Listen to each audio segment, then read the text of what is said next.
Let's take a look at what's happening at border duty-free shops across Canada. They say they're in crisis, some seeing sales drop by as much as 80%, of course, as tensions rise between Canada and the U.S. and Canadian travelers stopping much of their travel to the U.S. The Frontier Duty-Free Association calling on the federal political parties to step in with financial support. Let's find out a little bit more. We're going to start things off here with Philippe Bachand, who's president of Duty-Free Philipsburg, that, of course, near Saint Armand, right on the Canada-U.S. border. Philippe, welcome to the program.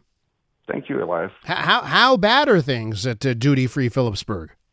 Well, it's not fun. It's not fun. It was going pretty good until January, and then February started to slow down a little bit. In March, we saw a drop in Canadian traffic by 50%, and even the American traffic is down 20%, which is surprising to me, but that's the fact right now. Now, there are ups and downs with all types of businesses, right? It doesn't matter what sector you're in. You can have ups, you can have downs. You've you survived a pandemic, I imagine, where people weren't traveling. So, why is this? Go ahead. Tell me more. Well, to make a long story short, starting in March 2020, the Canadian government shut the border for 22 months, which is our business, our traveling public. So we were closed for that long, and then they reopened the border. It took 2 years for the border to be fully reopened until the last barrier was lifted by the U.S. border in May 2024. Mm-hmm. When the border reopened, we needed to have ArriveCAN to coming back to Canada. We need to be vaccinated, the proof of COVID test, and all that. So business had not picked up yet. Our first real summer was last year, and we have not gotten to the number of 2019 yet. Not yet, I know. No, absolutely not. Let me bring in, Philippe, in Barbara Barrett into this conversation. Sure. She's on the line as well, and Barbara is the executive director of the Frontier Duty-Free Association. Barbara, welcome on to the program as well. Thank you for having me. Hi, both. How are you? Doing well here, Barbara. Now, listen, you just heard Philippe. I just want to know, is what Philippe just told our listeners what you're hearing from coast to coast? Yeah, unfortunately it is. We did a recent industry survey and found that 1/3 of our duty-free shops in Canada could shut their doors within months if this kind of trend continues. And I want to underline that these are family-owned businesses and have been an integral part of the Canadian tourism fabric for 40 years now. And what do you say to someone that says, listen, times are tough for lots of businesses, and that owning a business, there's always risks, and now you're going through a tough time, and such is life. It'll be back eventually. Yeah, I'd like to say a couple of things about that. First of all, we are federally regulated businesses that rely 100% on that travel going over the border. So we're an export business. When you walk into a duty-free store, you immediately have to walk out into the United States. So without that travel over the border, we are not in business. We, unlike other businesses, cannot pivot. So there are there was supports out from the government to help businesses find other markets to go into. We can't do that.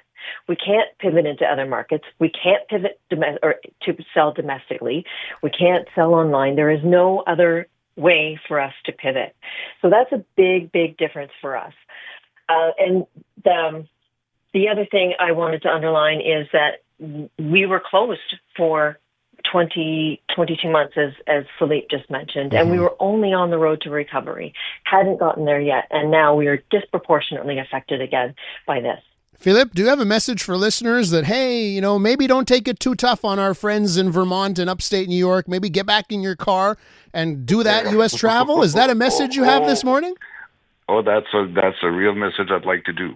And let me tell you, going into the U.S. is not as bad as we can hear on the news, because since it's been going on, all of my Canadian customers that came in the store have all been able to go through the border, U.S. border, and they have not come back. I've not refunded one customer in the last 2 months of Canadian customer that have been neglected and that couldn't cross the U.S. border.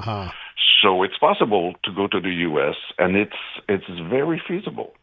Barbara, I want your perspective on that same question. You know, like Canadians, they want to show their patriotism. They want to voice displeasure with the United States. This is one of the ways they have to voice that displeasure. Do you have a message for Canadians this morning?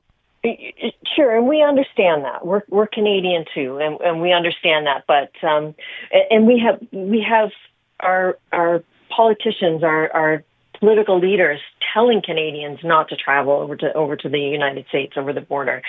But we want Canadians to understand that while they are trying to slap the Americans, they are crushing us. The other thing we'd like to underline is that we want to welcome our American friends here to Canada. Yes, we're elbows up, but we're open arms. So please come visit Canada, and you know, keep that flow going over the border. And one last thing for you, Philippe. How long can you weather this storm? How long can you survive in a climate like this? I have no idea. Give me a card. Give me a few. We need to go through the summer. Yeah. And I'll let you know it's September. But the way it's going, we're going weeks by weeks. Now I'm looking at Easter weekend. Uh-huh. So looking at that weekend, we'll decide what we need to do to manage our store, to manage our the cash flow and all that. So we need to. It is so unpredictable that it's something a regular business manager is not used to manage a business with things like that, like a pandemic, and then what's happening with the U.S. government. Well, listen, I think you have made the case, right? You've been severely impacted by a couple of events out of your hands. Philippe, I want to thank you for coming on, and Barbara, I want to thank you for coming on. I appreciate it. Thank you. Thank you very much. Philippe Bachand is president of Duty Free Philipsburg, and Barbara Barrett, executive director of Frontier Duty Free Association.